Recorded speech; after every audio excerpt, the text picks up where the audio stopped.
Astrologer Ramakrishna Ghosh Ramkumar নামে জনপ্রিয় আমার এই চ্যানেল এবং আপনাদের সকলের প্রিয় চ্যানেল অ্যাস্ট্রোলজার রামকৃষ্ণ ঘোষ চ্যানেলের পক্ষ থেকে জানাই আপনাদের সকলকেই স্বাগত। আশা করি ঈশ্বরের কৃপায় আপনারা সকলেই ভালো আছেন।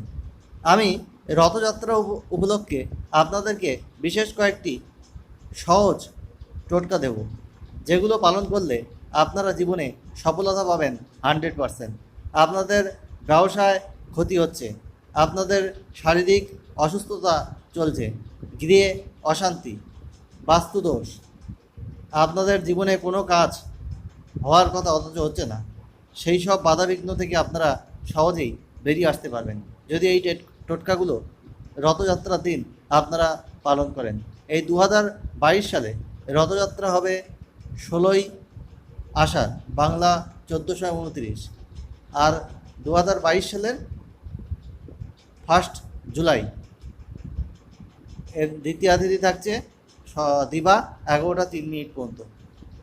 আর এই রথযাত্রার দিন আপনারা অবশ্যই নিরামিষ আহার করবেন, আমিষ আহার বর্জন করার চেষ্টা করুন।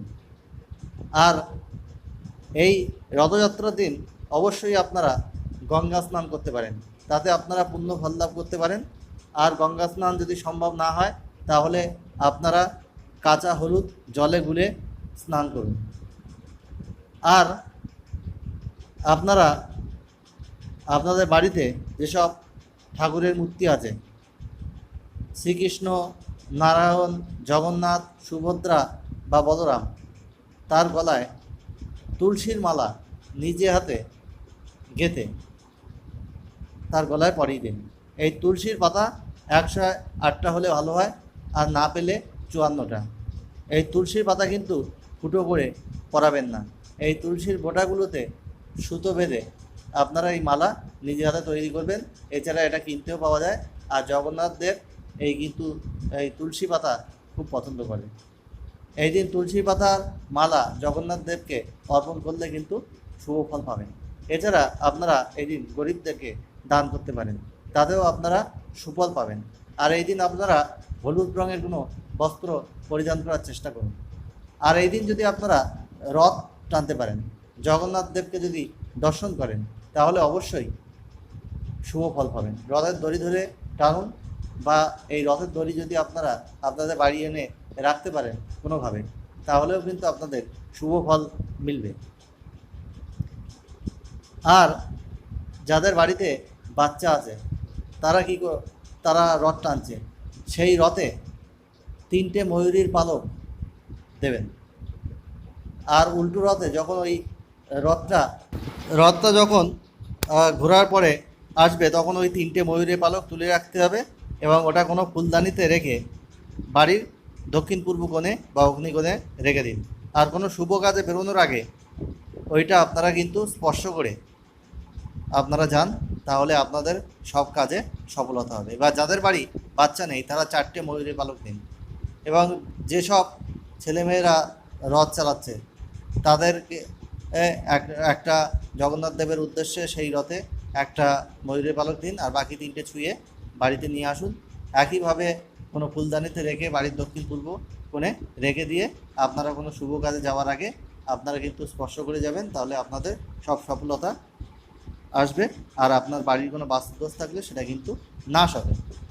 আর একটা যেটা আছে, যাদের ব্যবসা চলছে না, তারা 9টা অশ্বত্থ পাতা নেবেন এই রথযাত্রার দিন, নিয়ে তাতে কেশর ভিজিয়ে সাদা চন্দন দিয়ে ওম লিখবেন প্রত্যেকটা পাতায়। আর এই পাতাগুলো আপনারা যেখানে বসেন তার ঠিক নিচে কাপড় বিছিয়ে রেখে দেবেন 27 দিন। তার উপর বসবেন, তারপর কোনো প্রবাহমান জলে ভাসিয়ে দিন। আস্তে আস্তে দেখবেন আপনার ব্যবসায় উন্নতি হচ্ছে। আর যদি জগন্নাথ দেবের উদ্দেশ্যে তুলসী পাতায় চন্দন মিশিয়ে যদি অর্পণ করতে পারেন, তাহলে কিন্তু শুভ ফল পাবেন।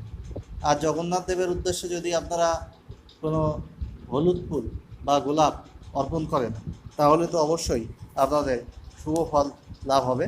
এগুলো ছোট ছোট টোটকা, এই টোটকাগুলো আপনারা পালন করলে অনেক শুভ ফল পাবেন, এটুকু আমি আশা রাখি। আরও কিছু টোটকা আমি আপনাদেরকে বলবো। আর একটা টোটকা আপনাদেরকে বলে রাখি যে রথ যেদিন ফিরে আসছে উল্টো রথের দিন ঘুরে, সেই রথের জায়গা থেকে ধুলো নেবেন, কাগজে করে বা কাপড়ে করে সংগ্রহ করতে পারেন, সেটা কোনো মাদুলির মধ্যে ভরে গলায় পড়ুন, তাহলে সব বাধা থেকে আপনারা কিন্তু মুক্ত হতে পারবেন।